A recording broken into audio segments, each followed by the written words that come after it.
সাকিব সারা রাত ঘুমাতে পারেনি। তার মাথায় শুধু একটা কথাই ঘুরছিল, আমি নাবিল না, কিন্তু আমি জানি নাবিলের সাথে কি হয়েছিল। পরদিন রাত 2টার দিকে আবার নাবিলের আইডি অনলাইনে এলো। সাকিব দ্রুত মাইক্রোফোন অন করলো। তুমি কে? নাবিলের সাথে কি হয়েছিল?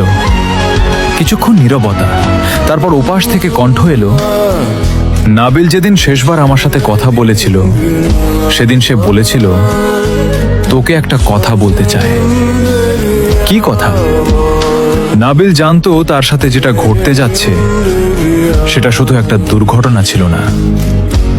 সাকিবের বুক কেঁপে উঠল। মানে কেউ কি নাবিলের ক্ষতি করেছিল?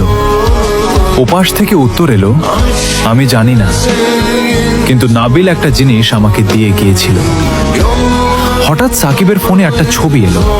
ছবিতে নাবিলের সাথে আরো একজন ছেলে দাঁড়িয়েছিল। সাকিব ছবি দেখেই থমকে গেল। এটা তো রাকিব। রাকিব ছিল তাদের পুরনো বন্ধু। নাবিল নিখোঁজ হওয়ার পর থেকেই রাকিবও সবার সাথে যোগাযোগ বন্ধ করে দিয়েছিল।